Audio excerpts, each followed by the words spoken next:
అనుపమ పరమేశ్వరన్ ఒక పోస్ట్ పెట్టింది. ఇక నేను ఎవరికి ఎటువంటి సమాధానం చెప్పాల్సిన అవసరం లేదు. స్వేచ్ఛగా ఉన్నాను. ఇప్పటి వరకు నా అభిమానులు నాకు తోడుగా ఉన్నారు. ఇక నుంచి కూడా తోడుగా ఉంటారని చెప్పి ఆవిడ ఒక పోస్ట్ పెట్టింది. దీని వెనక జరిగినటువంటిది ఏంటంటే, నేను ఎవరికి ఏది చెప్పాల్సిన అవసరం లేదు అంటే, ఆవిడ సోషల్ మీడియాలో పోస్ట్ పెట్టాలన్నా, ఒక సినిమా ఒప్పుకోవాలన్నా దాని కథ ఏంటి, అలాగే ఎవరు హీరో, ఎలాంటి సీన్లు ఉంటాయి అనేది తెలుసుకోవాలి.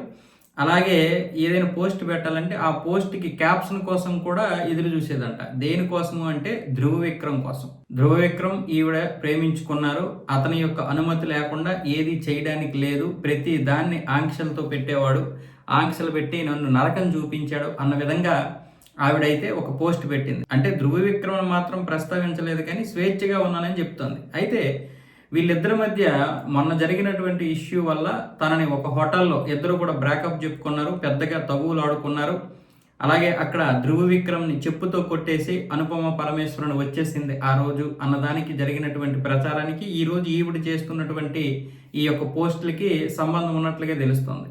ఆ రోజు ధ్రువ విక్రమ్ని చెప్పుతో కొట్టింది అన్నట్లుగా అక్కడ హోటల్లో ఉన్నటువంటి కొంతమంది సిబ్బంది ఎవరైతే ఉన్నారో వాళ్ళు అక్కడ చెప్పినట్లుగా అక్కడ తమిళ మీడియాలో వచ్చినటువంటి వార్తలు అవి. సో ఈ రోజు ఏమొచ్చేసి ఈవిడ విషయం చెప్తోంది. అంటే ధ్రువ విక్రమ్ అమ్మాయిల్ని మోసం కూడా చేస్తున్నాడు, చాలా మందిని నరకం చూపించాడు, ముఖ్యంగా నాలాంటి అమ్మాయిని మోసం చేసినటువంటి వాడు బాగుపడడు అన్న విధంగా కూడా పోస్ట్ పెట్టింది. ధ్రువ విక్రమ్ అని పెట్టకుండా అమ్మాయిలు మోసం చేసినోడు ఎప్పటికీ బాగుపడడు అన్న విధంగా పోస్ట్ పెట్టింది. ఇక నుంచి నేను స్వేచ్ఛగా విహరిస్తాను అన్నట్లుగా పెట్టింది. అంటే ప్రతిదీ కూడా తనకి చెప్పి చెయ్యాలి.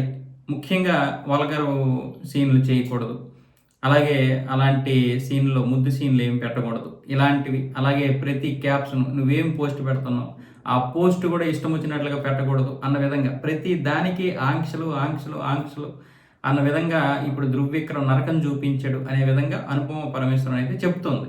మరి ఇందులో నిజమేంత అబద్ధమేంత తెలియదు, కానీ ప్రస్తుతానికైతే ఈ పోస్టుల సారాంశం అయితే నిజంగానే జరిగినట్లుగా తెలుస్తోంది.